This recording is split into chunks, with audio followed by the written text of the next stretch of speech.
ஒரு தசம பாகம் கர்த்தருக்குன்னு எடுத்து வச்சு இதுக்கு பிறகு நம்ம ஆசீர்வாதத்தை வாங்கிடலான்னு மாத சம்பளத்துல 10% கர்த்தருக்குன்னு எடுத்து வைக்கிறாங்க. அது கர்த்தருடைய பங்கு, அது கர்த்தருக்கு உரிய. ஒரு 2-3 மாசம் அதை செய்யறாங்க. அதுக்கு பலன் கிடைக்கல. உடனே வீட்டுக்குள்ள இந்த பெரிய தேவை வந்துருச்சு. இப்போ இந்த தசம பாகத்தை கையை வச்சு அதையும் எடுத்து என்ன பண்ணியாச்சு, செலவு பண்ணியாச்சு. அப்படின்னா என்ன அர்த்தம்? நீ கர்த்தருக்குன்னு வச்சத நீ கை வைக்காம தொடர்ச்சியா கர்த்தருக்கு கொடுக்கும் போது உண்மை உள்ளவனாய் இருக்கிறாய். ஆனா உன் உண்மைய வழிவிலக செய்வதற்கு தசம பாகத்துல பிசாசு என்ன பண்ண வைப்பான்? கையை வைக்க சொல்லுவான். இந்த மாசம் இது கர்த்தருக்குன்னு காணிக்க கொடுக்கணும்னு வச்சிருப்போம், காணிக்கையில கையை வைக்க சொல்லுவான். ஒரு பொருத்தனை பண்ணி வச்சிருப்பீங்க, அதுல கையை வைக்க சொல்லுவான். நான் என்ன பிரச்சனை வந்தாலும் அதுல நான் கை வைக்க மாட்டேன்னு சொன்னா நீ உண்மை உள்ளவனா இருக்க. ஆனா அதுல கையை வைக்க சொல்லிட்டோம்னா நீங்க கையை வச்சிட்டீங்கன்னா பரிபூரண ஆசீர்வாதம். சார் உண்மை உள்ளவனுக்கு தான் என்ன ஆசீர்வாதம் வரும்? சத்தமா சொல்லுங்க. அப்ப நீங்க தான் சொன்னீங்க எந்த சூழ்நிலையில் இருந்தாலும் ஆசீர்வாதம், எந்த சூழ்நிலையில் இருந்தாலும் ஆசீர்வதிப்பாரு. ஆனா பரிபூரண ஆசீர்வாதம் வரணும்னா நீ குணத்தை மாற்ற வேண்டும். ஆமென் சொல்லுங்க. எதை மாத்தணும்? சத்தமா சொல்லுங்க. உங்க குணத்தை மாற்றுவதற்கு உண்மை வரணும்னா நிறைய பேர் உங்களை குற்றப்படுத்தணும், நிறைய பேர் உங்களை பிரச்சனை உண்டாக்கணும், உங்க வீட்டுக்குள்ள போராட்டம் வரணும். ஆனாலும் அந்த பிரச்சனை மாறாம இருந்தாலும் கூட நீங்க சொல்லணும் இயேசு நல்லவர். சொல்லுங்க இயேசு நல்லவர். ஹalleluya, ஹalleluya. ஆமா, எனக்கு கர்த்தர் சொன்ன உண்மை. 3 மாசம் கொடுத்துட்டேன் சார், எனக்கு எந்த பலனும் வரலையே. 3 மாசம் தசம பாகம் கொடுத்தேன், எனக்கு எதுவுமே கர்த்தர் செய்யல. காணிக்க கொடுத்த கர்த்தர் எதுவுமே செய்யல. அதனால தசம பாகத்திலிருந்து எடுத்து செலவு பண்ணிட்டே போயிருமே. இப்ப நீங்க என்ன பண்ணிட்டீங்கன்னா கொஞ்சத்தை கொடுத்தார் சம்பளத்தை, அதுல முதல்ல உண்மையா இருந்தீங்க, அதுக்கப்புறம் உண்மையா இல்லவே. நீங்க யோசித்து பாருங்க, தசம பாகம் என்னைக்கு நிறுத்தினீங்கன்னு அன்னையிலிருந்து உங்க பினான்சியல் பெரிய பிரச்சனை வந்தது. 10ல் ஒரு பகுதி கர்த்தருக்குரியது. அதை கடவுளுக்கு கொடுக்காம நீங்க செலவு பண்ணிட்டே இருந்திருப்பீங்க. அன்னையிலிருந்து உங்க வாழ்க்கையில பரிபூரணத்தை நீங்க பார்த்திருக்கவே முடியாது. காணிக்கையில அந்த மாதிரி கை வைக்கிறது, இப்படி தொடர்ச்சியாக சில விஷயத்துல உண்மை இல்லாமல் இருப்பதினால் பரிபூரண ஆசீர்வாதத்தை பெற்றுக்கொள்ள சபைக்கு முதல்ல உண்மையா இருக்கணும். எங்க உண்மையா இருக்கணும்? சத்தமா சொல்லுங்க. சபைக்கு உண்மையா இருக்கணும், ஊழியருக்கு உண்மையா இருக்கணும், உங்க குடும்பத்துல மனைவிக்கு உண்மையா இருக்கணும், கணவனுக்கு உண்மையா இருக்கணும், பிள்ளைகளுக்கு எப்படி இருக்கணும்? உண்மையா இருக்கணும். சில நேரம் நீங்க உண்மையா இருந்தாலும் சூழ்நிலையும் காலமும், நல்லா புரிஞ்சுங்க, சூழ்நிலை காலமும் கால தாமதம் ஆகும்போது உண்மையில இருந்து வழிபல வச்சதான் பிசாசு. நம்மவா இல்லையா? ஆரம்பத்தில் எல்லாம் நடந்தது, சர்ச்சைக்கு ஒழுங்கா வந்துட்டு இருப்போம். இடையில சரியா நடக்காதனால சர்ச்சை விட்டுரும். ஏன் தெரியுமா? எனக்கு கடவுள் எதுவுமே நல்லது செய்யவே அப்படின்னா நீ உண்மையை விட்டு விலகி இருக்கிற, உன் வாழ்க்கையில பரிபூர்ண ஆசீர்வாதத்தை பெற்றுக்கொள்ள முடியாது. இல்ல நீங்க தான் சொன்னீங்க பரிபூர்ண உண்மை உள்ளவனுக்கு அம்மா அவர் உண்மை உள்ளவர் செய்வார். ஆனா நீ என்னைக்கு மாற்றம் வருதோ அன்னைக்கு தான் உங்க வாழ்க்கையில பரிபூர்ண ஆசீர்வாதம் வரும். கை தட்டுங்க பாப்போம். இப்ப இருக்கிற வாழ்க்கை போதுமா இல்ல பரிபூர்ணம் வேணுமா? சத்தமா சொல்லுங்க. பரிபூர்ணம் வேணும்னா உண்மையா இருக்க கர்த்தர் இன்னைக்கு உங்களை மாற்றுவாராக. ஹalleluya. உண்மை 2 பேருக்கு உண்மையா இருக்கணும். ஒன்னு தேவனுக்கு, இன்னொன்று மனிதனுக்கு. யாருக்கெல்லாம் உண்மையா இருக்கணும்? சத்தமா சொல்லுங்க. சத்தமா சொல்லுங்க. தேவனுக்கு உண்மையா இருக்கணும். அடுத்து யாருக்கு உண்மையா இருக்கணும்? ஆமா சார், உண்மையா இருக்கிறதுனால சார் பிரச்சனையா வருது. எப்படி வீட்டுல உண்மையா இருக்கிறதுனால என்ன வருது? பிரச்சனை வருது. ஆபீஸ்ல உண்மையா இருக்கிறதுனால என்ன வருது? பிரச்சனையா வருது. வாயாடியா இருந்தா என்ன வராது? பிரச்சனை வராது சார். வேலையில கூட நீங்க வாயாடியா இருக்க, பிரச்சனை வராது. அமைதியா உங்க வேலை உண்டு நீங்க செஞ்சீங்கன்னா உங்களுக்கு பிரச்சனை மேல பிரச்சனை பண்ணிட்டே இருப்பாங்க சார். ஏன் அப்படின்னா நீங்க அமைதியா ஏன் இருக்க தெரியுமா? கர்த்தர் இருக்கிறார் அப்படின்னு சொல்லி இருக்கிறீங்களா? கர்த்தரை விட்டு உங்களை வழி விலக வைக்கணும் பிசாசுடைய நோக்கம். மேலதிகாரி வச்சு சொன்னதை சொல்லாத மாதிரியும் சொல்லாத சொன்ன மாதிரிலாம் உங்களை பழி வாங்கிட்டே இருப்பாங்க. இது காரணம் என்னன்னா துன்பங்கள். இந்த துன்பத்தை நீ சகிச்சனா உண்மை உள்ள இருதயம் வந்துடும். உண்மை இருதயம் அது அள்ளிட்டு வந்துடும். பணத்தையும் செல்வத்தையும் குணத்தையும் அள்ளி கொண்டு வந்து சேர்த்துரும். கை தட்டுங்க பாப்போம். ஹalleluya, ஹalleluya. அதாவது உண்மையிலிருந்து நீங்கள் பாதிக்கப்பட்டவர்களா இருந்தா, தீர்க்க தரிசனமாய் கர்த்தர் சொல்கிறார், நீங்க உண்மையா இருந்து பாதிக்கப்பட்டிருந்தா, அப்படி யாரா இருந்து எனக்கு கை தூக்கு. நான் உண்மையா இருந்தேன், வேலையில குடும்பத்துக்கு உண்மையா இருந்தேன், ஆனா நான் பாதிக்கப்பட்டு வந்திருக்கிறேன். அப்படி யாரா இருக்கீங்களா? யாருமே இல்லை. என் ஆத்துமாவே கர்த்தரை ஸ்தோத்திரி, என் முழு உள்ளமே பரிசுத்த நாமத்தை ஸ்தோத்திரி. என் ஆத்துமாவே சாப்பாடு வந்துச்சாமா? ஆமே. போட்டுருமா? இவ்வளவு வெக்கமோட வந்திருக்கணும். எப்படி பிளஸ் வெக்கம் கட்டு வரணுங்கிற ஆலயத்துக்கு வரும்போது எப்படி வரணும்? சத்தமா சொல்லுங்க. வெக்கம் கட்டு வரணும். நீ வெக்கத்தோட வந்துட்டு ஏதோ வாங்கிட்டு போக முடியும்? ஆண்டவர் தோல் உடைய கொடுத்தா இவங்க அத்தி இலையை வச்சுட்டு இருக்கிற. அத்தி இலையை வச்சு உடம்பு என்ன செஞ்சிருக்கிறாங்க? நீ வெயிலுக்கு போன என்ன ஆயிரம்? வெயில்ல போறவனே சொல்லு சாரே, காஞ்சி ஒரு காத்தடிச்சு என்ன ஆயிரும்? திருப்பி நீ ஊர் பூரா வெக்கம் கட்டு அலையணும். ஆலயத்துல ஆவியானவர் கேட்கிறாரு, பேசுறது யாருன்னு நினைக்கிறீங்க? பேசுறது யாரு? இங்க நின்று பேசிட்டு இருக்க யாரு? எங்க ஐயா பேசுறாருன்னு சொன்னா ஒண்ணுமே உனக்கு புரியாது, ஒண்ணுமே விளங்காது. யார் பேசுறா? ஆவியானவர் பேசுறார். யார் பேசிட்டு இருக்கிறா? நல்லா யோசித்து சொல்லுங்க. ஆவியானவர் தான் பேசுறாரு. ஒரு வசனத்தை வார்த்தைங்களா? உங்களுக்கு சந்தேகம் வருது?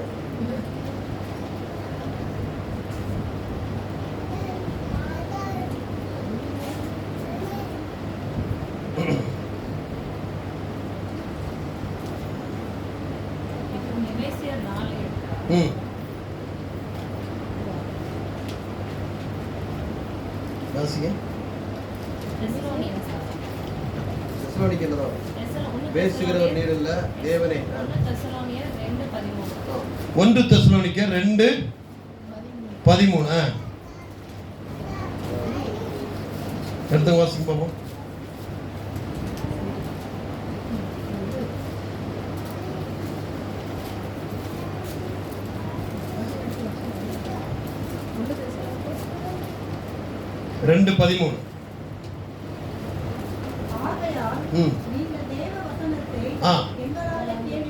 இப்ப நீங்க என்ன வசனத்தை கேட்டுட்டு இருக்கீங்க?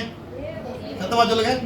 தேவ வசனத்தால, தேவ வசனத்தை எங்களாலே கேள்விப்பட்டு அதை என்ன செய்ய போது? ஏற்றுக்கொண்ட போது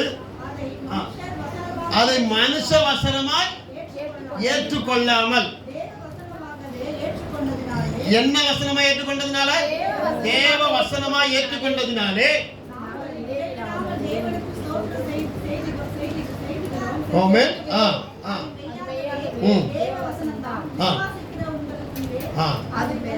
மெய்யாகவே என் மூலமா பேசப்படுறது யாருடைய வசனம்? ஏன்னா உங்களுக்கு நான் கொஞ்சம் பாட்டு பாடி சிரிச்சு கொஞ்சம் டான்ஸ் போட்டோட யார் மாதிரி தெரிய மாட்டேங்க, யாருடைய வசனம் மாதிரி தெரிய மாட்டாங்க. சர்க்கஸ்ல ஒரு இருப்பான், மூக்கில் ஒண்ணு மாட்டேன். அவன் பேர் என்ன பேருங்க? ஜோக்கர். வரும்போது நீங்க ஒரு ஜோக்கரை பார்க்க போறேன்னு நினைச்சிட்டு என்ன செய்யக்கூடாது? வரக்கூடாது. ஜோக்கரை கேட்கிற என்ன தெரியாது சார். அவர் மூலமா வர்ற தேவ வார்த்தைய நான் தேவன் பேசுறான்னு கேட்பேன். அதை விசுவாசிக்கும் போது உன் வாழ்க்கையில மாற்றங்களை கர்த்தர் கொண்டு வருவார். ஆமென் சொல்லிருங்க பாப்போம். அப்போ தேவன் சொல்லுகிறார், நீங்க தேவ வசனமா ஏற்றுக்கொள்ள வேண்டும். அப்போ உண்மையா இருந்து நான் பாதிக்கப்பட்டேன் அப்படின்னா கர்த்தர் சொல்கிறார், நீ உண்மையா இருந்து பாதிக்கப்பட்டிருந்தால் பரிபூர்ண ஆசீர்வாதங்கள் உங்களை தேடி வருது. கைத்தட்டி பெற்றுக்கொள்ளுங்க. ஹல்லேலூயா, ஹல்லேலூயா, ஹல்லேலூயா. ஆமா, நான் பலமுறை உண்மையா இருக்க தவறிட்டேனே. அடுத்த கேள்வி, நான் பலமுறை உண்மையா இருக்க தவறிட்டேன். ஆண்டவருக்கு ஆரம்பத்தில் இருந்த பக்தி வைராக்கியம் நிறைய பேருக்கு இப்ப இல்ல. ஏன்னா அவங்க பலமுறை தவறிட்டாங்க. ஆண்டவர் சொல்கிறார், நீ எத்தனை முறை தவறினாலும் வாய்ப்புகளையும் சமயத்தையும் கர்த்தர் திரும்ப தருவார். கைத்தட்டி பெற்றுக்கொள்ள. வாய்ப்புகளையும் சமயத்தையும். ஹல்லேலூயா, ஹல்லேலூயா, ஆமென், ஹல்லேலூயா. இயேசு நல்லவர், இயேசு வல்லவர், என்றென்று மாறாதவர், அவர் என்றென்று மாறாதவர். இயேசு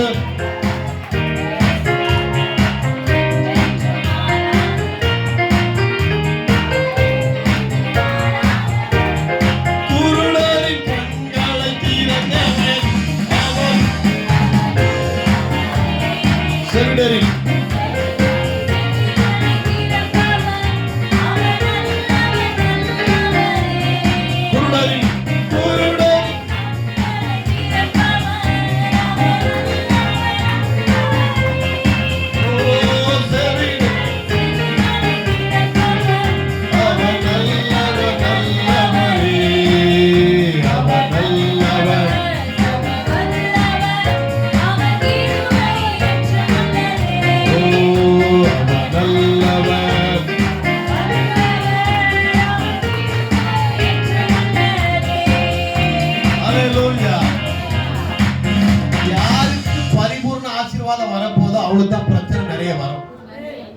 நிறைய வரும்.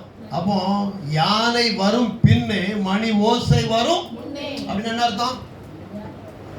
மணி ஓசம் கேக்குதுன்னா பின்னாடி என்ன வந்துட்டு இருக்கு? அப்போ உங்களுக்கு துன்பமும் பிரச்சனையும் வருதுன்னா நீங்க பரிபூர்ண ஆசீர்வாதத்தை பெற்றுக் கொள்ள போறீங்க. ஏன்னா உங்களுக்கு பேரு நீதிமான். என்னமா? நீதிமானுக்கு அவன் அப்பத்தையும் தண்ணீருக்கும் இறந்து நிற்பது இல்லை. நீதிமான் செழித்து ஓங்குவான். ஆமென் சொல்லுங்க. நீங்கள் பரிபூர்ணமாய் செழித்திருப்பீர்கள். உங்க குடும்பம் பரிபூர்ணமாய் செழித்திருக்கும். ஏனென்றால் எல்லா உபத்திரவங்களை வேதனைகளை நீங்கள் சகிக்கிற பொழுது பிரச்சனையில் இருந்து உங்க வாழ்க்கையில நீங்க நினைச்சிருக்கீங்க இந்த பிரச்சனை என்ன அழிச்சிடும், இந்த பிரச்சனை என்ன தலைகுனிய வச்சிருச்சு. ஒருவேளை அந்த வலியோடு வேதனையோடு வந்திருந்தால் கர்த்தர் சொல்லுகிறார், அதற்கு உனக்கு பரிபூர்ண ஆசீர்வாதம் நன்மை உனக்கு உண்டு. ஹல்லேலூயா. உண்மையா இருக்கும் போதுதான் சார் அநேகருக்கு உபத்திரமே காத்திருக்கு. நீ உண்மையா இருக்குன்னு தீர்மானம் எடுத்தா உனக்கு என்ன காத்திருக்கும்? உபத்திரம் காத்திருக்கும். ஆனா உபத்திரம் காத்திருக்கும் போது நீதிமானுக்கு துன்பம் உண்டுன்னு சொல்றதை விட்டுட்டு அதே சங்கீதங்களின் புஸ்தகம் 34ஆம் அதிகாரத்துல இன்னொரு வசனத்தை வாசிங்க. அதே 34ல சங்கீதம் 34ல 17. நீதிமான்கள் கூப்பிடும்போது கர்த்தர் கேட்டு, துன்பம் வரும்போது நீதிமான் நீ கூப்பிடுற, ஆனா கர்த்தர் என்ன செய்வாரா? ஜெபத்தை கேட்பார். சொல்லுங்க, ஜெபத்தை கேட்பார். அப்ப கர்த்தர் நீதிமான்களின் ஜெபத்தை கேட்கிறார். கேட்டு அவர்களை அவர்களுடைய எல்லா உபத்திரவங்களுக்கு நீங்களாக்கி எதுல நீங்களாக்கி விடுகிறாரா? அப்படியே போட்டிருக்கு சார், நல்ல வாசிங்க. அப்படியே போட்டிருக்கு. ஒழுங்கு வாசி. எல்லா உபத்திரம் ரொம்ப முக்கியமான வார்த்தை. உபத்திரம் அல்ல, அநேக துன்பங்கள். அப்படின்னா இங்க எல்லா உபத்திரமும் விடுதலை ஆக்குகிறார். கை தட்டுங்க பாப்போம். ஆமென். கர்த்தர் அப்ப ஆண்டவர் எங்க இருக்கிறாரோ பக்கத்துல நெருங்கி நிக்கிறாரா? உபத்திரவ போடும்போது நீங்க யாரை கூப்பிடணும்? அச்சான மாமன அத்தான கூப்பிடாம அண்ணனை கூப்பிடாம கர்த்தரை கூப்பிட சொல்றாங்க. மத்த மனிதர்கிட்ட போய் உபத்திரவத்தை பேசாதீங்க, கர்த்தர்கிட்ட போய் சொல்லுங்க. அது முந்தின வசனம் போட்டுருப்பாங்க, உங்களுக்கு தீமை செய்கிறவர்களை பேரை பூமியில் இராமல் அற்றுப்போக பண்ண கர்த்தருடைய முகம் அவர்களுக்கு விரோதமாய் இருக்கிறது. உங்களுக்கு தீமை செய்கிறவர்களுக்கு விரோதமா யாருடைய முகம் இருக்கு? கர்த்தருடைய முகம். சத்தமா சொல்லுங்க. எகிப்துல இஸ்ரவேல் ஜனங்களை எகிப்தியர் தீமை செஞ்ச போது கர்த்தருடைய கண் இஸ்ரவேல் மேல இருந்துச்சு. ஆனா எகிப்துக்கு இருளா இருந்துச்சு. ஆனா இஸ்ரவேலருக்கு வெளிச்சமா இருந்தது. எந்த வேலை ஸ்தலத்துல நீங்க வேலை செய்றீங்களோ, எங்க வியாபாரம் பண்றீங்களோ, எங்க படிக்கிறீங்களோ, எந்த இடத்துல நீங்க வீடு இருந்தாலும் சரி, அங்க உங்களுக்கு விரோதமாய் தீமை செய்கிறவர்கள் இருந்தால் கர்த்தருடைய முகம் உங்களுக்கு நேராக வெளிச்சமா இருக்கும். அவர்களுக்கு இருளாக இருக்க போகிறது. ஏனென்றால் உன் ஜெபத்தை கர்த்தர் கேட்டு, உன் விண்ணப்பத்தை கர்த்தர் கேட்டு, உன் வேண்டுதலை கர்த்தர் கேட்டு உனக்கு விடுதலையை கொடுக்கிறார். கைத்தட்டி ஹல்லேலூயா. நீதிமான்கள் கூப்பிடும்போது கர்த்தர் கேட்டு அவருடைய எல்லா உபத்திரவங்களையும் நீங்களாக்கி விடுகிறார். உபத்திரவத்துல அதாவது நல்லா வேலை செஞ்ச போது, வேலை செய்யலான்னு உங்களை சொல்லும்போது இருதயம் எப்படி இருக்கும்? கஷ்டம்னா எப்படி? அழுக வருமா வராதா? சார் நீ சொன்னாங்கன்னு 4 பேருக்கு மத்தியில் உங்களை அசிங்கப்படுத்தும் போது உங்களுக்கு எப்படி இருக்கும்? தனியா கூப்பிட்டாலே அழுக வந்துடும். 4 பேருக்கு மத்தியில் அசிங்கப்படுத்துறது எப்படி இருக்கும்? யோசித்து பாருங்க. அப்படி 4 பேருக்கு மத்தியில நீயோ உன் குடும்பமோ உன் எதிர்காலத்தில் உன் பிள்ளைகளோ கடந்த காலத்தில் அவமானப்பட்டிருந்தால் உன் இருதயம் என்ன ஆயிருக்கும்? அடுத்த வருஷம் சொல்றது நொறுங்குண்டு போயிருக்கும். நொறுங்குண்ட இதயம் உள்ளவர்களுக்கு கர்த்தர் எப்படி இருக்கிறாரா? பாருங்க, உங்களை ஒருத்தர் நொறுக்க ஆண்டவர் எங்க வந்துட்டே இருக்கிறாரு? சத்தமா சொல்ல. தூரம் நிக்கிற ஆண்டவர் இப்ப எங்க தெரியுறாரு? ஒருத்தர் உங்களை உபத்திரப்படுத்திட்டே இருக்கிறாங்க, ஒருத்தர் உங்களை அவமானப்படுத்திட்டே இருக்கிறாங்க, ஒருத்தர் உங்க வாழ்க்கை மேல குற்றப்படுத்திட்டே இருக்கிறாங்க. உங்களை எப்படியாவது பழி வாங்கணும். என்ன வாங்கணும்? பழி வாங்க துடிச்சிட்டே இருக்கும்போது உங்க இதயம் உடையுது. கர்த்தர் இப்படி நிக்கிறவரு உங்க பக்கத்துல நெருங்கி வந்துட்டே இருக்கிறார். ஆமென் சொல்லுங்க. இப்போ அவனுக்கும் பக்கத்துல நின்னவரு நடுவுல நின்ன கர்த்தர் இப்ப அவன் பக்கத்துல விட்டு யார் பக்கம் வந்துட்டு இருக்கிறார்? யார் பக்கம் வந்துட்டு இருக்காரு? வசனம் இருக்குதுன்னா நடுவுல நின்னார் சார். அவனுக்கும் அவர் வெளிச்சம் கொடுத்தார், உங்களுக்கும் வெளிச்சம் கொடுத்தார். அவன் உங்களை உபத்திரப்படுத்த கர்த்தர் யார் பக்கம் வந்துட்டே இருக்கிறாரு? இங்க உங்க பக்கம் வந்து அவன் பக்கம் என்ன வந்துருச்சு? இருள் வந்துருச்சுல. உன் எதிரிக்கெல்லாம் இன்றையிலிருந்து ஒரு பெரிய இருள் கவப்போகிறது. ஏன்னா கர்த்தர் உன் பட்சத்தில் இருக்கிறார். மனுஷன் எனக்கு என்ன செய்வான்? சொல்ல, கர்த்தர் என் பட்சத்தில் இருக்கிறார். மனுஷன் எனக்கு என்ன செய்வான்? ஆமா, மனுஷன் உனக்கு ஒண்ணு செய்ய முடியாது. ஆமா, மனுஷன் எனக்கு என்ன ஒண்ணு செய்ய முடியாது. நொறுங்குண்ட இதயம் உள்ளவர்கள் கர்த்தர் சமீபமாய் இருந்து நறுங்குண்ட ஆவிகளை கர்த்தர் என்ன செய்கிறாரா? ரட்சிக்கிறார். எல்லாரும் சொல்லுங்க, ரட்சிக்கிறார். திரும்ப சொல்லுங்க, ரட்சிக்கிறார். ஹல்லேலூயா. கர்த்தர் உங்களுடைய வாழ்க்கையில பெரிய காரியங்களை செய்கிறார். ஆமென். உண்மை உள்ள மனிதன், சொல்லுங்க, உண்மை உள்ள மனிதன் பரிபூர்ண ஆசீர்வாதங்களை பெறுவான். அப்படின்னு என்ன அர்த்தம்? தொடர்ந்து எத்தனை பிரச்சனை வந்தாலும் யாரை பின்பற்றுவேன்? யாரை பின்பற்றுவேன்? ஆமா, 7 மணிக்கு ஆராதனை 6:50 வந்து உட்கார்ந்து இருப்பேன். அது கர்த்தர் உண்மை உள்ளது. நான் கர்த்தருக்குன்னு விதைப்பேன், அதுல கை வைக்க மாட்டேன். ஆமென் சொல்லுங்க. எத்தனை முறை தசமமாக எடுத்து வச்சு அதை செலவு பண்ணியிருக்கிறோம்? எத்தனை முறை காணிக்கை எடுத்து வச்சு என்ன செஞ்சிருக்கிறோம்? செலவு பண்ணியிருக்கிறோம். நேற்று நானும் என் பொண்ணு ஒரு காரியத்தை பேசிட்டு இருந்தேன். என்னன்னா, காரில் வரும்போது ஒரு மீட்டிங் போயிட்டு வந்தோம். ஒரு ஊழியக்கார்ட்ட, நான் உங்க சர்ச்சுக்கு மீட்டிங் வந்தால் 1.5 லட்ச ரூபா எனக்கு என்ன கொடுக்கணும்? காணிக்கை கொடுக்கணும்னாரு. எத்தனை லட்சம் ரூபா? 1.5 லட்சம் ரூபா. முதல்ல வேண்டான்ட்டார். கொஞ்ச நாள் கழிச்சு திருப்பி கூப்பிடுறாரு அதே ஊழியக்காரர். இவர் வந்து வெளிநாட்டுக்கு போறதுக்காக ஒரு 1,20,000 சேர்த்து வச்சிருக்காரு. உடனே என்ன பண்ணிட்டாருன்னா, அவர் வழி இல்லாம கூப்பிட்டார். அவர் சொன்னார், நான் சர்ச்சு வாசலுக்குள்ள வரும்போது எனக்கு நீ 1.5 லட்சத்தை என்ன செஞ்சிடணும்? கையில கொடுக்கணும், கவர் கொடுக்கணும். அடுத்து சொன்னாரா, உன் சர்ச்சில் வந்து காணிக்கை ஃபுல்லா எடுத்து நான் போயிடுவேன். எடுக்கிற காணிக்கையில நான் என்ன செஞ்சிருவேன்? கொண்டு போயிடுவேன். எந்த காணிக்கை வந்தாலும், ஜிபேல வந்தாலும், ஆமா, காணிக்கை பெட்டியில விழுந்தாலும் 1 ரூபா கூட நினைச்சு கூடாது, எல்லாத்தையும் எடுத்து வரேன். சரின்னு சொல்லி வந்துட்டார். வரும்போதே 1.5 லட்ச ரூபாய் ரெடி பண்ணி அமெரிக்கா போறதுக்காக வச்சிருந்த பணத்தை கொடுத்து அவர் கூட்டு போய் ஊழியத்தை ஃபுல்லா முடிச்சாரு. எல்லா காணிக்கை பையில கட்டினாரு, ஊருக்கு போயிட்டார். போன பிறகு இவருக்குள்ள யோசனை, இது அக்டோபர் மாசம் நடக்குது, நவம்பர் டிசம்பர் 2 மாசம் போயிட்டு இருக்கு. அமெரிக்கா போனோம், இன்னும் முதல்ல இருந்தெல்லாம் பணம் சேர்க்க வேண்டியிருக்கு அப்படின்னு சொல்லிட்டு இவருக்குள்ள மனசுல ஓடுது. ஆனா சர்ச்சுக்குள்ள ஒரு பெரிய மாற்றம் நடக்குது. அவர் வந்து போன பிறகு மாற்றம் வந்தது இவருக்கு நல்லாவே தெரியுது. சரின்னு சொல்லிட்டு ஜெபம் பண்ணிட்டு இருக்கிறாரு. கேரக்டரை பாருங்க, கொடுக்காத மனிதன் அன்றைக்கு என்ன பண்ண வச்சுட்டார்? 1.5 லட்சத்தை கொடுக்க வச்சுட்டார். கொடுத்துட்டார். வாங்கிட்டு போனவர் இவருடைய டிசம்பர் மாசம் 31ஆம் தேதி, எத்தனாம் தேதி? எப்பவுமே சில பேர் வந்து ஜனவரி 1 வரும்போது அவங்க அக்கௌண்ட்ல எவ்வளவு பணம் இருந்தாலும் 0ல இருந்து ஆரம்பிப்பாங்க. அவ்வளவு இன்னொரு அக்கௌண்ட்டுக்கு என்ன பண்ணிடுவாங்க? டிரான்ஸ்ஃபர் பண்ணி விட்டுருவாங்க. அப்படி சில ஊழியக்காரங்க இருக்கிறாங்க, எத்தனை கோடி இருந்தாலும். அப்படி 1.5 லட்சம் வாங்கிட்டு போனவர் அடுத்த 2 மாசத்துல டிசம்பர் 30ஆம் தேதி 31ஆம் தேதி, இப்போ அடுத்த ஜனவரி 1 வரப்போகுது. அதுக்குள்ள நீ நைட்டுக்குள்ள பணத்தை யாருக்கா என்ன செய்யணும்? அனுப்பணும். கர்த்தர் சொன்னாரா, இந்த ஊழியக்காரனுக்கு நீ அனுப்பினாரா? அப்படியே அனுப்பி 1.5 கோடி ரூபாய் அப்படியே திருப்பி இந்த அக்கௌண்ட்டுக்கு என்ன பண்ணி விட்டாரு? கை தட்டுங்க சார். அன்னைக்கு 1.5 லட்சம் கொடுக்கறதுக்கு உனக்கு வலிச்சது இல்ல. ஆண்டவன் சொன்னாரா, உனக்கு உண்மை தன்மை நான் காமிச்சேன். அதாவது சில வேலை கர்த்தர் டிமாண்ட் பண்ணி உனக்கு கொடுக்க வைப்பாரு. சாரிபாத்துங்கிற ஒரு விதவை இருந்தாங்க. அவங்க எபிரேய ஸ்திரீ கிடையவே கிடையாது, அவங்க ஒரு புறஜாதி. ஆனா சாரிபாத்து விதவை வீட்டுல போய் யார் போனா? எலியா போனார். சாரிபாத்து விதவை என்ன பண்ணிருந்தாங்கன்னா, சாரிபாத்து விதவை என்ன பண்ணாங்க?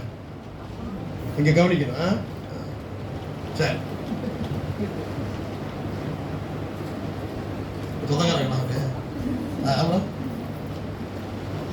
எலியா ஆண்டவர் போச்சுன்னா அவர் குகைக்குள்ள உட்கார்ந்துருக்கார். காலையிலையும் மாலையிலையும் காகம் இறைச்சியையும் அப்பத்தையும் கொடுக்குது, சுட சுட கொண்டு வருது. எது? காகம். இப்போ எலியாவுக்கு சாப்பாடு யார் கொடுக்குறா? கர்த்தர் கொடுக்கிறார். யார் மூலமா கொடுக்கிறாரு? இப்ப எலியா எங்க போனாலும் என்ன கொடுத்துருவாரு கர்த்தர்? ஆகாரம் கொடுத்துருவார். எலியாவுக்கு ஆகாரத்துக்கு ஏதாவது பிரச்சனை வருமா? இல்ல. இப்ப சாரிபாத்து விதவை ஊருக்கு போறாரு. அங்க இருந்து பல கிலோமீட்டர் தூரத்தில் நடந்து போயிருக்காரு. 120 கிலோமீட்டர் நடக்கிறார். பல நாட்கள் நடந்து போய் ஊருக்குள்ள போகும்போது சாரிபாத்து விதவை என்ன பண்றாங்கன்னா, சில குச்சிகளை பறிக்கிட்டு இருக்கிறாங்க. எதுக்குன்னு கேட்டா, கொஞ்சம் மாவும் கொஞ்சம் எண்ணெய் இருக்கு, சுட்டு சாப்பிட்டுட்டு நானும் என் பையனும் சாக போறோம். ஏன்னா ஊரே பஞ்சம். கழுத தலை பயங்கர ரேட்டு, புறா எச்சம் இருக்குல்ல, புறா கக்கூஸ் போறது பயங்கர ரேட்டு. அப்படி போயிட்டு இருக்கிற மாதிரி போகுது. ஏன்னா அவ்வளவு பஞ்சம், உயிர் வாழ முடியவே. கொஞ்சம் எண்ணெய் கொஞ்சம் மாவு, அதை இன்னைக்கு நாங்க சுட்டு சாப்பிட்டுட்டு இருக்கிறது என்ன கடைசி மாவு சுட்டு சாப்பிட்டு என்ன செய்ய போறோம்? இப்போ எலியா போய் இருமா நான் உனக்கு பிளஸிங்க தரேன்னு சொல்லியிருக்கணும்ல. அந்த அப்பத்துல முதல் அடைய சுட்டு யாருக்கு எடுத்துட்டு வந்துரு? அடப்பாவி பயல, நாங்களே சாக கிடக்குறோம், பணமே இல்லாத வீட்டுல போய் பணத்தை கொடுன்னு கேட்கிறானே, சாப்பாடே இல்லாத வீட்டுல போய் இருக்கிற சாப்பாடை புடிங்கிட்டு வந்தானே, அப்படிதான் நம்ம பேசியிருப்போம். அப்படி முதல் அடையா செஞ்சு எனக்கு கொண்டு வா. இந்த அம்மா போனவங்க சரி விடு, நாளைக்கு சாவ போறது, இன்னைக்கு சாயங்காலம் என்ன செஞ்சுட்டு போயிடுவோம், செத்துட்டு போயிடுவோம், ஏன்னா சாப்பாடு கம்மியாகி போச்சு இல்லை அப்படிங்கிற மாதிரி முதல் அடையை சுட்டு கொண்டு வந்து எலியாவுக்கு கொடுத்தாங்க. எலியாவுக்கு கேட்காம கொடுத்தானா எலியா கேட்டு கொடுத்தாங்களா? சத்தமா சொல்லுங்க. எலியா கேட்டதுனாலதான் கொடுத்தா. சரி, கொடுத்ததுனால என்ன ஆகி போச்சு தெரியுமா? பஞ்சம் தீரும் மட்டும் சாரிபாத்துடைய விதவை வீட்டுல 3.5 வருஷம் பஞ்சம் இல்லாம அவங்க சொந்த பந்தத்துக்கெல்லாம் சாப்பிடுற அளவுக்கு கர்த்தர் எலியாவை கொண்டு ஆசீர்வதித்தார். கை தட்டுங்க பாப்போம். எலியா கேட்கலன்னா அந்த அம்மாவும் பிள்ளை என்ன பண்ணிருப்பாங்க? சத்தமா சொல்லுங்க, செத்து இருப்பாங்க. ஏன்னா எலியாவுக்கு நீ கொடுக்கிற சாப்பாடு இல்ல, கர்த்தர காகத்தை கொண்டு போசிக்க அவரால முடியும். ஆனா எலியா உன்கிட்ட சாப்பாடு கேட்டது எலியாவினுடைய உயிர் காப்பாற்றுவதற்காக அல்ல, சாரிபாத் விதவையே உன்னுடைய வீடும் சொந்தமும் பந்தமும் வாழ்ந்திருக்க வேண்டும் என்பதற்காக எலியா உன்னிடத்தில் கேட்டு வாங்கினானே. அதே போல இந்த கால வேளையில கர்த்தர் உங்களை ஆசீர்வதித்து பெருக செய்வார். ஆமென் சொல்லுங்க பாப்பா. அதனால இன்னைக்கு எவ்வளவு காணிக்கை இருந்தாலும் பர்ஸ்ல இருக்குது எல்லாத்தையும் எங்க போட்டுருமா? எங்க போட்டுருந்தோம்? ஆமா, 1 ரூபா கூட மிச்சம் வைக்காம நான் சிறுவாபுரில இருந்து வந்திருக்கிறேன், இல்ல நான் நடந்து கூட போயிடுவேன், நான் உண்மை உள்ளவன் இன்னைக்கு போட்டுதேன். என் வாட்டில் நீ பினான்சியல் பிரச்சனையை நீ செய்யக்கூடாது, இருக்க கூடாது. நடா சொல்றத பார்த்தா நீ வாங்காம போனா, பணம் போடாம போனா ரத்தம் கைக்கு செத்து போயிடுவாருன்னே சொல்ற மாதிரியே சொல்றாரு.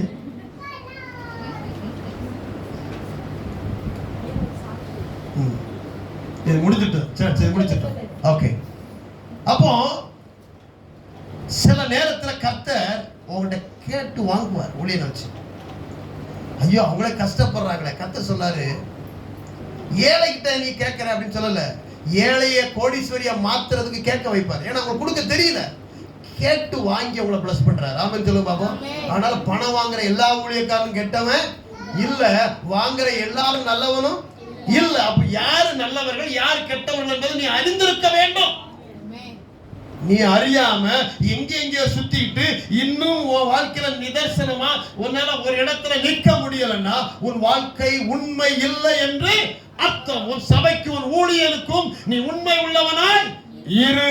ஆமென் சொல்லுங்க பாப்போம். நீ உன் குடும்பத்துல உண்மையா இருக்கணும், உன் பிள்ளைகளுக்கு உண்மையா இருக்கணும், கர்த்தருக்கு உண்மையா இருக்கணும். வேதம் சொல்லுங்க, உண்மை உள்ளவன் பரிபூரண ஆசீர்வாதங்களை பெறுவான். திரும்ப சொல்லுங்க, உண்மை உள்ளவன் பரிபூரண ஆசீர்வாதங்களை பெறுவான். கொஞ்சத்தில் உண்மையா இருந்தா, இப்போ தந்திருக்கிற கொஞ்சம் இருக்கு பாருங்க, கொஞ்சம் சேலரி 6000 ரூபாய் தான் சார், அதுல 600 ரூபாய் யாருக்குரியது? 6000 ரூபாய் வருது, 100 ரூபாய் போட்டா போதாதான்? கர்த்தர் உன் கையை பிடிச்சு கேட்க மாட்டார். ஆனா சில நேரம் உன்னை ஆசீர்வதிக்கிறதுக்கு இருக்கிறத போடு அப்படின்னு சொல்லுவார், பங்கு போட வைப்பார். என்ன போட வைப்பாரு? ஆனாலும் எல்லாரும் பர்ஸ்ல இருக்கிறதும் பாக்கெட்ல இருக்கிறது என்ன போடணும் நினைக்க? ஆமா, உள்ள 1 ரூபா கூட என்ன செய்யப்பட பாக்கெட்ல. இன்னைக்கு பார்த்து இந்த படத்தை நிறைய பேரை தீட்டு வந்துட்டாங்க அப்படின்னு நினைச்சிடாங்க. ஆமா, நீ போட்டு பாரு, கர்த்தர் இதனுடைய பிளஸையும் பெருசா பார்க்க போறீங்க. ஏன்னா உண்மை உள்ளவன் பரிபூரண கொஞ்சத்துல கர்த்தர் கொடுக்கிற கொஞ்சம் சம்பளத்துல தசமபாகம் எடுத்து வச்சு பாருங்க, சம்பளம் உயரும். நான் தசமபாகமே கொடுக்க மாட்டேன் அப்படின்னு அவன் சம்பளம் இருக்கிறது வந்து குறையத்தான் செய்யும். ஏன்னா பைபிள் சொல்ல கர்த்தர் 10ல் 1 கர்த்தருக்குரியதை கொடுத்து சோதிச்சுப்பார், கொடுத்து சோதிக்க சொல்றார். தசம பாகத்தை கொடுக்காம நீங்க கர்த்தரை சோதிச்சீங்கன்னா உங்களுக்கு உண்மை இல்லை. காணிக்கையில உண்மையா இல்லைன்னா உண்மை இல்லை. உங்ககிட்ட அதிகமான பணத்தை என்ன செய்ய மாட்டாரு தர. கேரக்டர் குணம் மாறாத வரைக்கும் பணம் வராது. சொல்லுங்க, குணம் மாறாத வரைக்கும். பக்கத்துல சொல்லுங்க, குணம் மாறாத வரைக்கும் பணம் நிரம்பி வழிகிற மாதிரி வராது. அப்ப நிரம்பி வழிகிற பணம் வரணும்னா என்ன மாறணும்? சத்தமா சொல்லுங்க, உண்மை உள்ளவன்ங்கிற குணம் மாறினால் உன் வாழ்க்கையில இருக்கிற எல்லா சூழ்நிலையும் தேவன் மாற்றுவார். எல்லாம் எழுப்பி நின்று ஹல்லேலூயா. இயேசு நல்லவர், இயேசு வல்லவர், என்றென்று மாறாதவர், அவர் என்றென்று இயேசு இயேசு ஆமென். அவர் என்றென்றும் மாறாதவர். கண்களை மூடி கர்த்தாவே, நான் காணிக்கையிலும் உண்மை கனப்படுத்துவதிலும் உண்மை இல்லாம இருந்துட்டு ஆண்டவரே, கொஞ்சம் கண்களை மூடி ஆண்டவர்கிட்ட உண்மை இல்லாதமா இருந்துட்டு ஆண்டவரே என்னை மன்னியும் ஆண்டவரே. கர்த்தர் இன்றைக்கு உங்க வாழ்க்கையில மீண்டுமாக ஹல்லேலூயா, உங்களுக்கு ஒரு ஹல்லேலூயா, உங்கள் வாழ்க்கையில ஹல்லேலூயா, மீண்டும் தொடர்ச்சியா நீ உண்மையா இருக்கணும். உன வாய்ப்புகளை தருகிறார் கர்த்தர், உங்களுக்கு வாய்ப்புகளை தருகிறார், சமயத்தை தரார், மறுபடியும் வரும். ஓ, உமது ஞானம் எனக்கு ஒத்தாசை தருவதாக சொல்லுங்க. ஆண்டவரே என்னை கரம் பிடித்து நடத்துங்க. எல்லாம் வாய் திறந்து பேசுங்க பாப்போம்.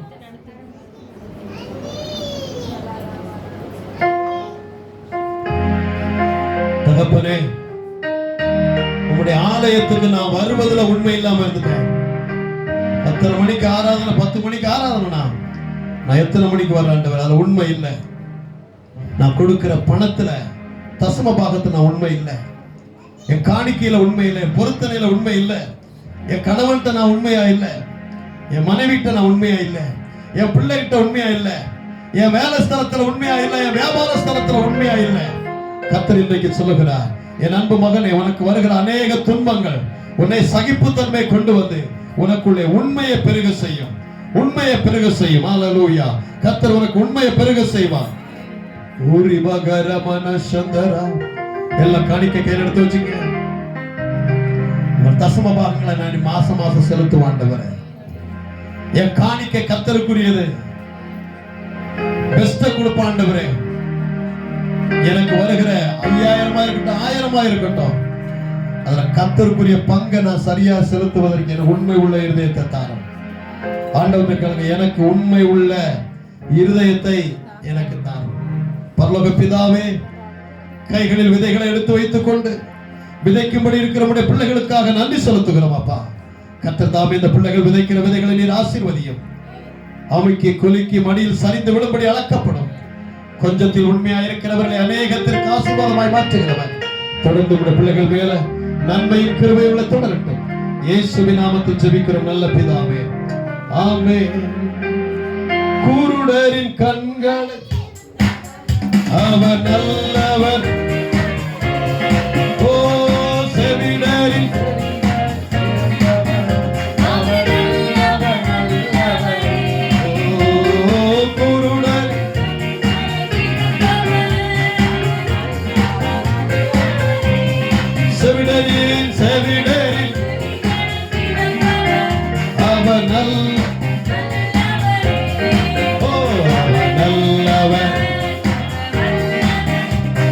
கிருபை,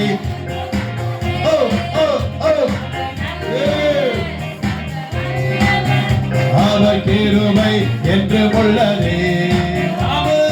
இயேசு நல்லவர், இயேசு வல்லவர், என்றென்றும் மாறாதவர், அவர் என்றென்றும் மாறாதவர். இயேசு நல்லவர். ஆன்லைன்ல பார்க்கிற பிள்ளைகளை ஆசீர்வதித்து பெருக செய்கிறார்கள். அவங்க குடும்பங்கள் எல்லாம் அற்புதம்.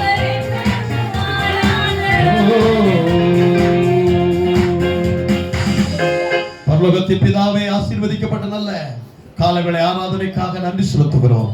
கர்த்தர் தாமே இந்த பிள்ளைகளை ஆசீர்வதித்து, வர தடைப்பட்ட பிள்ளைகளை நீர் ஆசீர்வதித்து, தொடர்ந்து புழல் திருச்சபையின் ஊழியங்கள் பெருகட்டும், சிறுவாபுரி ஊழியங்கள் பெருகட்டும், வியாசர்பாடி ஊழியங்கள் பெருகட்டும், கர்த்தாவே திருநெல்வேலி சபை ஊழியங்கள் பெருகட்டும், மதுரவாயல் சபையின் ஊழியங்கள் எல்லாம் பெருகும்படியாக எங்களை ஒப்புக் கொடுத்து நாங்கள் ஜெபிக்கிறோம் அப்பா.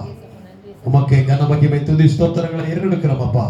இயேசுவின் அற்புத நாமத்தில் ஜெபிக்கிறோம் எங்கள் ஜீவன் உள்ள நல்ல பிதாவே, ஆமென், ஆமென், ஆமென். நாம் எல்லாரும் உட்காரலாம். ஒரே ஒரு 2 நிமிஷம் சாட்சியை கேட்டுட்டு